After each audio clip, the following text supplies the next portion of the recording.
Local ট্রেনে গরিব হোক বা বড় লোক, টাকা থাক বা না থাক, অনেকেরই টিকিট না কেটে যাতায়াতের অভ্যেস আছে, একেবারে মামার বাড়ির গাড়ি যেন। সেই রকমই এক মহিলা বারুইপুর স্টেশনে এই টিকিট পরীক্ষা করতে গেছেন। গরম ঘুগনি ছুঁড়ে মেরেছেন এই টিকিট পরীক্ষক মহিলাকে। চোখের মধ্যে একেবারে চোখে ঘুগনি ছুঁড়ে মারার অভিযোগ। মহিলা কামড়ায় আক্রান্ত টিটি পূজা কুমারী। সরাসরি চলে যাব প্রতিনিধি অর্পণের সঙ্গে কথা বলবো। অর্পণ, আজকে কি খুব চাপ ছিল এই টিটিদের? সেই কারণেই কি ফেঁসে গেছেন, তারপরে রেগে গেছেন? প্রতিদিন বিনা পয়সায় যান, তার তো অধিকার, আজকেও যেতে গেছেন, তারপরে ঘুগনি ছুঁড়ে মার। একদম লাস্ট পর্যন্ত তিনি বলেছেন গলতি হো গেই। যখন আমরা প্রশ্ন করেছিলাম যে এই টিকিট পরীক্ষকের, তার তো চোখ নষ্ট হয়ে যেতে পারত।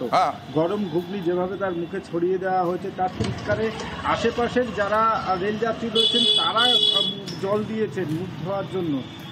তখন যখন প্রশ্ন করা হয় যে আপনি টিকিট কেন কাটলেন না আর কেন ঘুগনি ছুঁড়ে মারলেন, একটা টিকিট না কাটলে সামান্য একটা ফাইন হতো, তখন তিনি বলেন যে গলতি হো গেই। সুভাষগ্রামের বাসিন্দা তিনি সুভাষগ্রাম থেকে বারুইপুরে যখন আসে আর 5টা দিনের মধ্যেই আজও টিকিট, তুমি জানবে বারুইপুর স্টেশন, বারুইপুর জংশন, সেখানে একটা বড় টিকিট পরীক্ষকরা তারা থাকেন এবং বেশি সংখ্যক থাকেন।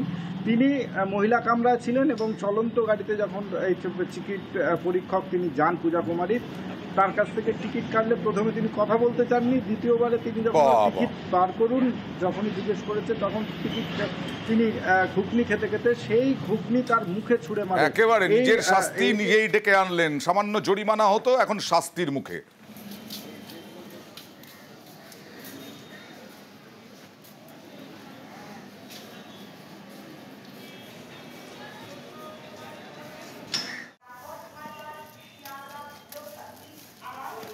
আপনি